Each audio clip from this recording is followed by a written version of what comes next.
I've had the rice. I had the Djon Djon Rice, but never the pasta. You know what? The first time I've had the Djon Djon pasta, like I was like, yo, mom never made that. She made the Djon Djon Rice. So literally, that's the first time. What made her think of doing Djon Djon pasta instead of the rice? That's very creative. No cap, she is a Jean. And You said no cap. The Jeans are a bit of geniuses, if you want to Yes, Google it. So she does that whole mixture. Let me explain this. What I was saying, like we the Jeans, no cap. So when I do music, right, people be like, how are you able to write Hips Don't Lie? How are you able to write Maria Maria? And DJ Khaled comes back and he remixes it in the Djon Djon style, right? Yes! So I like that. Right, you like that, right? Remix! So in saying that, what's amazing about her is how she understands the world. Yes. And once you understand the world, you understand the gift of what Caribbean spices do. And the thing is, I'm Jamaican. Speaking of, the pots will come out a little bit. But the food, big up the yard. Big up, bloop, bloop. Big up the years on them. Yes, yeah. How's that patois? Was that good? Do you know what Jamaicans and Haitians have in common? Food? Besides food.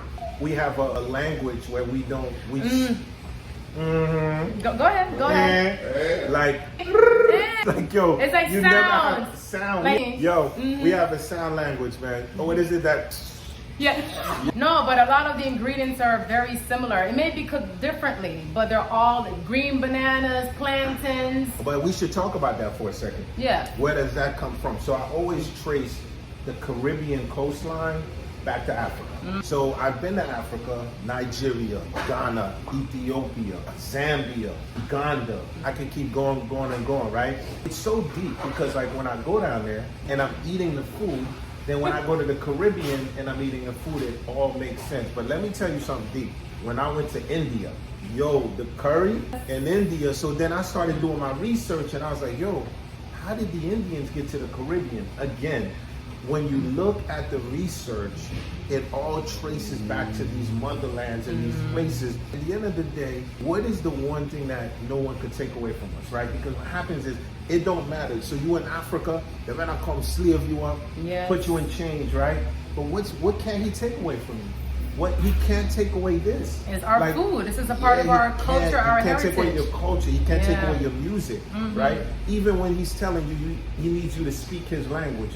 You still find a way and flip his language and customize. And still keep our Afro roots. I don't care if it's reggae, compa, reggaeton, Afro beats. It all have that same distinguished Afro beat sound. Well, think about it. Where we from? Long before we were where? Yes, in Africa. Come on. Yes. So, speaking about just, Caribbean and the fusion of, similarities, I had the ackee pate.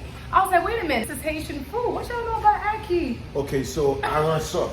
So pâté avec arançon. I said it right? So arançon. Yeah. C'est comme arançon.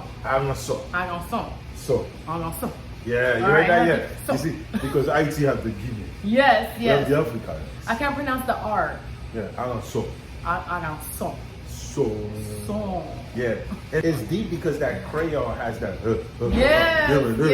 African thing in it. Yeah, arançon. Again, that's the fusion though. But even I had the herring fritters, and I was like, wait a minute, fritters. It's in Jamaica we have codfish fritters but there's herring fritters. So Jamaicans love herring, but we eat it with like boiled bananas and fried dumplings. But I know in the Haitian culture, it's eaten with pasta. Yes. So but herring fritters, I had no idea about the fritter part. You know what I was thinking, and if anyone's watching this, y'all might want to put this together. I think they need to be, and no cap, I get an idea, y'all can do it for free. I'm already making my money. We'll give you credit. Look, y'all need to do a show where y'all put these chefs together.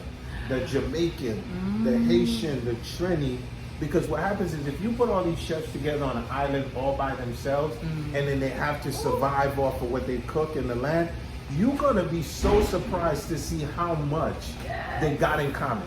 My theory still stands with Africa, right? And they all go back. So again, I think that when I taste the best food from Jamaica, it's fusion. It is. The best food from Haiti is fusion.